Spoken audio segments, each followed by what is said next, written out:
اور اس میں اگر کسی کو پھر بھی یقین نہ ہے تو اس کے لیے پھکی ہے، ان سے پوچھیں جو آپ رمل کرتے ہیں، جو بخاری اور مسلم میں آتا ہے کہ طواف کے جو عمرے والا طواف ہے جس میں آپ نے احرام پہنا ہو، اس کے پہلے 3 چکروں میں اکڑ کے چلنا ہے، وہ کس لیے چلا جاتا تھا؟ وہ اس کا کانٹیکسٹ بخاری مسلم پڑھ کے دیکھ لیں. مشرکین عرب کہتے تھے مدینہ جو ہے وہ بیماریوں کی سرزمین ہے اور صحابہ جو ہے وہ بیمار حالت میں آئے ہوں گے تو رسول اللہ نے حکم دیا کہ تم نے اکڑ کے چلنا ہے. تو اب کیا ہم کوئی ادھر کسی کافروں کو دکھانے کے لیے اکڑ کے چلتے ہیں؟ لیکن سنت آج تک زندہ ہے.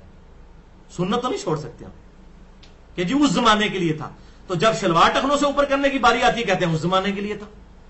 تو دکھائیں کہ رسول اللہ نے یہ فرمایا ہوگا یہ اس زمانے کے لیے.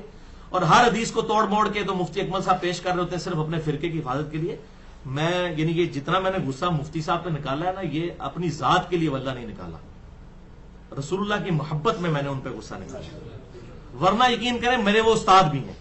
یعنی 96 میں جب میں انجینئرنگ یونیورسٹی میں پڑھتا تھا ان دنوں وہ بھی درس نظامی شروع کر رہے تھے تو میں نے ان کے ساتھ اعتکاف بھی کیا واقعات کے اندر. یہ ویڈیو چونکہ ریکارڈ ہو رہی ہے تو وہ پہچان بھی لیں گے یہ کون ہے جو اس وقت تھا اب گمراہ ہو چکا ہے. ٹھیک ہے، تو مسئلہ ہے کہ ہم ان کی بڑی عزت کرتے ہیں، بہت کچھ ان سے سیکھا ہے. ٹھیک ہے، وہ بڑی ینگ ایج میں بڑے انٹیلیجنٹ آدمی تھے، اللہ تعالیٰ ان تک حق پہنچائے. اور میں نے جو انہوں نے استانت کے اوپر کتاب لکھی تھی اس کے رد میں جو میرا مسئلہ نمبر 3 ریکارڈ ہوا ہے وہ بھی مفتی صاحب نے اس میں لکھا ہوا کہ دیکھیں جی جب آپ امی سے آ کے روٹی مانگتے ہیں تو شرک نہیں ہو جاتا؟ یہ بھی تو مدد مانگ رہے ہیں. دیکھو کیا پبلک کو دھوکہ دے. او بھائی میرے یہ تو ظاہری اسباب ہے مفتی صاحب. وَتَعَاوَنُوا عَلَى الْبِرِّ وَالتَّقْوَىٰ وَلَا تَعَاوَنُوا عَلَى الْإِثْمِ وَالْعُدْوَانِ. نیکی اور پرہیزگاری کے کاموں میں ایک دوسرے کی مدد کرو اور برائی کے کاموں میں مت کرو. میں نے پورا جواب دیا پھر اس لیکچر کے اندر احادیث اور قرآن کی آیات کے ساتھ کہ آپ اس طریقے سے کھلواڑ کرتے ہیں، لوگوں کو یہ مثالیں دیتے ہیں. بھائی اس کو کون شرک کہتا ہے؟ ہاں اس صورت میں ہوگا کہ آپ کی امی سامنے نہیں بیٹھی ہوئی ہیں، وہ بغداد شریف میں دفن ہے قبر کے اندر، اور آپ کہتے ہیں امی مجھے روٹی دے دیں. پھر ہم آپ کو کہیں گے کہ آپ نے شرک کیا. غائب میں پکاریں گے ایاک نستعین امن یجیب المضطر اذا دعا. بھلا بتاؤ تو کون ہے جو مصیبت میں گھرے ہوئے شخص کی فریاد کو سنتا ہے. ویکشف السوء، اور اس سے اس کی برائی کو بھی دور کر دیتا ہے. ویجعلکم خلفاء الارض، اور تمہیں زمین پہ اگلوں کا خلیفہ کرتا ہے. الہ مع اللہ، کیا اللہ کے ساتھ کوئی اور الہ بھی ہے جو مصیبت میں گھرے ہوئے شخص کی فریاد کو سنتا ہے اور تکلیف دور کرتا ہے؟ آپ سے آبا نے تو نہیں کہا یا رسول اللہ پھر امی سے روٹی نہ مانگے آپ سے ہی مانگا کریں. اے اللہ آپ سے ہی روٹی مانگیں گے اپنی امی سے نہیں مانگیں گے.